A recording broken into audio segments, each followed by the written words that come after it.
In tracking the week, on Monday, the Economic and Financial Crimes Commission (EFCC) obtained an arrest warrant as it began the extradition process of former Minister of Petroleum Resources Diezani Alison Madueke from the United Kingdom back to Nigeria to face the 13-count charges bordering on money laundering leveled against her by the Anti-Graft Agency. The Commission further revealed that the money laundering charges for which Alison Madueke is answerable to the EFCC cover jurisdiction in Dubai, the United Arab Emirates, the United Kingdom, the United States of America, and Nigeria. The former minister appeared before the Westminster Magistrates Court in London over an alleged £100,000 bribe. The district judge, Michael Snow, granted Alison Madueke a £70,000 bail and further imposed other terms on the former minister, including an 11 p.m. to 6 a.m. curfew, an electronic tag to be worn by her at all times, and a £70,000 surety to be paid before she could leave the court building. Also on Monday, the hope of early release of former governor of the Central Bank of Nigeria, CBN, Godwin Emefiele, appeared not to be in sight as the federal government distanced itself from a 50 billion naira planned non-prosecution plea bargain with the embattled Emefiele. Emefiele was reported to have entered into a plea bargain with the government on condition of surrendering 50 billion naira to facilitate his early release from the custody of the Department of State Service, DSS. The plea bargain was also said to be aimed at cancelling the trial of the former CBN chief on a series of charges comprising money laundering, breach of Public Procurement Act, and abuse of office. However, the Attorney General of the Federation, AGF, and Minister of Justice, Prince Lateef Olasunkami Fagbemi, said there was no iota of truth in the plea bargain deal. Fagbemi's son said neither his office nor the presidency has had anything of such nature with Emefiele. On Tuesday, the Nigerian Organized Labour suspended the indefinite strike earlier issued to kick off on October 3. The suspension was reached after a meeting of the Congress and representatives of the federal government late on Monday night in Abuja. The Minister of Labour, Simon Lalong, who read a communique reached at the end of the meeting, said stakeholders came to a compromise following the 35,000 naira wage package the federal government dished out to workers across the federal civil service cadres. Beyond the wage award, which is expected to last 6 months, government also compromised its position, agreeing to fast-track the provision of compressed natural gas (CNG) buses to ease public transportation difficulties associated with the removal of petrol subsidy. The government also pledged the provision of funds for micro and small-scale enterprises as well as waivers on VAT on diesel for the next 6 months. Also on Tuesday, President Bola Tinubu asked the Senate to screen and confirm a ministerial nominee from Kaduna State, Abbas Balarabe Lawal. President Tinubu also requested the confirmation of Jamila Bio Ibrahim from Kwara State and Ayodele Olawande. The president's request was contained in a letter read by the Senate President Godswill Akpabio at the plenary on Tuesday. Correspondent Kunle Ojo reported that the president had in September announced the appointment of Ibrahim to serve as Minister of Youth and Olawande to serve as Minister of State for Youth, pending their confirmation by the Senate.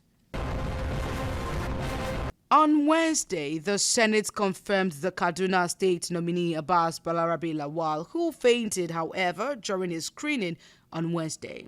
The Senate also confirmed the duo of Dr. Jamila Ibrahim and Ayodele Olawande, who were nominated as Minister of Youth and Minister of State for Youth, respectively. There was pandemonium, however, in the Senate when the nominee who replaced Nasir El-Rufai suddenly collapsed during his screening. Balarabe was the second nominee to undergo screening after Ibrahim and had just finished sharing his experiences when the incident occurred, approximately 15 minutes into his screening. While the Kaduna South Senator Sunday Katung was discussing Balarabe's administrative background, the nominee suddenly slumped, still on the podium. Also on Wednesday, the Chief Justice of Nigeria, CJN Kayode Ariwola, declared that the National Judicial Council, NJC, will not hesitate to wield its big stick against any corrupt judicial official. Justice Ariwola made the declaration at the Supreme Court, Abuja, during the swearing-in of 23 new judges of the Federal High Court. Correspondent Kunle Ojo reported that the Chief Justice maintained that the National Judicial Council should never, either by remission or commission, be mistaken for a toothless bulldog, noting that it can bark fiercely and as well bite deeply and aggressively. Ariwola added that the new judges and others owe their conscience and the generality of the Nigerian masses, particularly those who look up to them, the great responsibility of good moral rectitude and acceptable conduct. On Thursday, the Supreme Court fixed December 15th to deliver its judgment on the appeal filed by the federal government against the judgment of the Court of Appeal, which discharged and acquitted the leader of the proscribed Indigenous People of Biafra, IPOB, Nnamdi Kanu, of terrorism charges.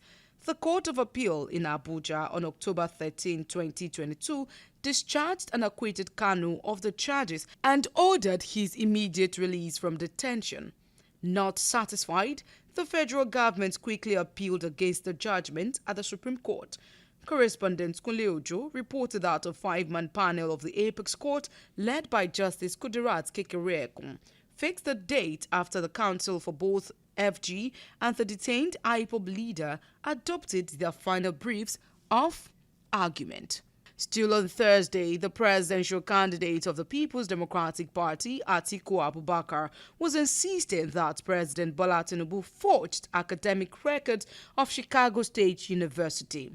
Briefing journalists at a World Press Conference held on Thursday, Atiku vowed to continue in the inquest of the academic records, saying he is not backing down until the Supreme Court decides. The former vice president, who had maintained silence since the release of the document, had secured the release of Tinubu's education records from CSU through a court subpoena against the disclosure by the president.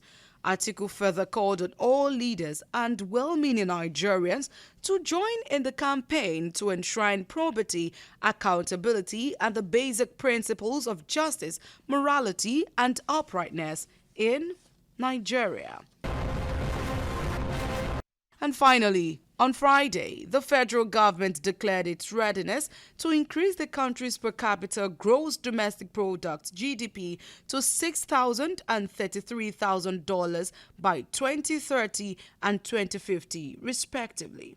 Speaking at a World Press Conference on the forthcoming 29th Nigerian Economic Summit (NES), which is scheduled to take place in Abuja on October 29, the Minister of Budget and National Planning Abubakar Atiku Bagudu said the plan will also bring the poverty rate to 0.6% and unemployment rate to 6.3%, while transiting the economy to the highest per capita GDP in the group of upper middle income economies. Also on Friday, Justice Binta Nyako of the Federal High Court sitting in Abuja sentenced the kidnappers of Professor Michael Zekume and Delta Commissioner for Higher Education, Professor Hope Egaga, to 20 years imprisonment. Recall that human rights activist Zekume was kidnapped in 2013 at the Eho stretch of the Benin-Auchi motorway, while 4 policemen who responded to the distress call by a witness were ambushed and killed by the kidnappers. Correspondent Kunle Ojo reported that the trial judge sentenced Kelvin Onaira Ezegbe, Frank Azueko after convicting them of kidnapping and terrorism. The judge, however, discharged Michael Omonigo, a priest of a shrine who was arraigned along with the convicts. According to the judge, some of the 14 counts charged for which the convicts were arraigned carried life imprisonment, but she used her discretion to sentence them to 20 years imprisonment, which commenced from the date of their arrest. And that is it on Tracking the Week.